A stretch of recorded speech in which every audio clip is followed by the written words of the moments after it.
Cette violence qui vraiment, encore une fois, explose dans cette première scène, les ondes vont continuer à se propager au cours du film, puis peu à peu s'éteindre, et ce personnage de commencer à trouver une sorte de sérénité. Cinévox. La ligne, c'est l'histoire de Margaret, qui a 35 ans et qui se bat comme un homme.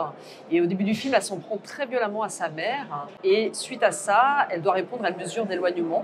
C'est-à-dire que pendant 3 mois, elle n'a plus le droit d'approcher sa mère et la maison familiale en attendant son jugement. Voilà. Et évidemment, ça va lui donner le désir de revenir tout le temps à ses 100 mètres tous les jours. C'est vrai que la famille, c'est vraiment la plus petite entité collective aujourd'hui. C'est effectivement un terreau à creuser qui est assez passionnant dans la structure familiale. Quand quelqu'un, à un moment donné, un personnage disparaît de la famille, comment la famille se restructure en fonction du vide que ça crée. Ce qu'on se transmet aussi, le film parle de ça, de mère en fille. En fait, c'est vraiment une lignée de femmes. Et qu'est-ce qu'on se transmet? De l'amour ou l'incapacité de donner de l'amour, de la toxicité, de la culpabilité. C'était vraiment aussi la question de l'héritage, de mère en fille.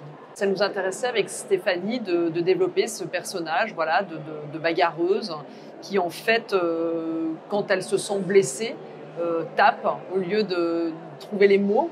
Et c'est vrai qu'on comprend à la fin du film, je ne vais pas trop révéler, mais la mère, à un moment donné, elle lui dit déjà dans mon ventre, tu n'en faisais qu'à ta tête, tu te tapais plus que les autres. Et au fond, c'est comme si sa naissance, au fond, était déjà le nid du problème, parce qu'on comprend que c'était une naissance non désirée, au fond. Tout ça était déjà dans le corps de cette mère qui va faire porter la responsabilité, surtout à Margaret, au personnage principal, de l'échec de sa carrière de pianiste. Au fond, il y a quelque chose de très physique, et en fait, Margaret y répond de façon physique aussi. Ce tel besoin d'amour de cette mère, elle demande que ça, presque comme une petite fille, d'être reconnue par sa mère. Et puis, peu à peu, c'était un peu le pari du film, c'est que l'espèce d'armure du corps de Margaret se fissure, laisse transparaître des fragilités, de la douceur, et plus le personnage de la mère, au fond, qui est au départ une victime, se révèle tout aussi violente, voire même plus violente, qui est une autre forme de violence, beaucoup plus sourde, peut-être plus dangereuse en fait d'une certaine manière, parce que c'est une violence qui s'insinue de façon très inconsciente, avec il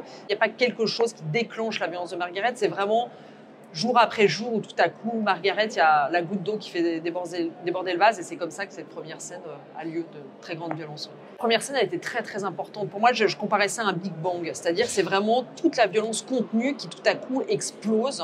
C'est presque comme une sorte de feu d'artifice, d'où le ralenti. J'avais envie de quelque chose d'assez plastique. J'avais pas envie de la filmer de façon réaliste. Je trouve que ça aurait été assez vulgaire, et la réduire à quelque chose de juste d'une violence physique, alors que justement, la violence, elle a plusieurs visages dans le film. Stéphanie, au début, ne voulait pas chanter dans le film, d'ailleurs, parce qu'elle est aussi chanteuse. Et puis, au bout d'un moment, je suis revenue avec cette idée, et elle a accepté. Je lui disais, mais c'est vraiment important, parce que ça va donner vraiment un contrepoint à la violence de Margaret. Ça va amener de la douceur à ce personnage. Elle met des mots. Peu à peu, pendant le film, elle va poser des mots sur ce qu'elle ressent. C'est des mots aussi pour sa mère. Et c'est vrai que c'est le seul héritage positif de cette mère, qui est une mère assez infantile, égocentrique, dysfonctionnelle. Enfin, elle a beaucoup d'adjectifs négatifs, mais elle a quand même transmis cet amour de la musique. Et c'est vraiment le fil entre les personnages. C'est vraiment ce qui relie les personnages, c'est la musique, et aussi au personnage évidemment de son ex, qui est interprété par Benjamin Biolay. J'ai demandé à Benjamin, j'ai dit, est-ce que tu serais d'accord de composer un morceau que vous jouerez ensemble une partie dans le film, qui rendrait compte de l'histoire d'amour ancienne de ce couple passé. Et les mots sont importants aussi de cette chanson. Voilà, on comprend le passé de cette vie de Margaret, où ils ont travaillé ensemble. On peut imaginer qu'elle a eu des moments où elle était sur scène, où elle a dû péter des plombs, enfin arriver en retard, ou même si lui est, je pense, encore amoureux d'elle, c'est impossible de vivre avec elle, et donc il met une distance aussi, au fond, une ligne aussi avec Margaret. Tout le monde met une ligne avec ce personnage. Ouais. J'avais vraiment envie que le personnage de Margaret soit sereine à la fin. C'est-à-dire que c'est pas une happy end dans le sens où ils se prennent pas dans les bras avec sa mère, mais que j'avais envie que ce personnage qui était quand même un défi, parce que c'est vrai que c'est très tabou, c'est énorme, enfin, de commencer un film avec une fille qui frappe sa mère. C'était quand même assez culotté, et j'avais envie que le spectateur soit touché à un moment donné, vraiment en empathie Et c'est vrai que je suis très heureuse parce que j'ai fait pas mal d'avant-premières maintenant avec le public.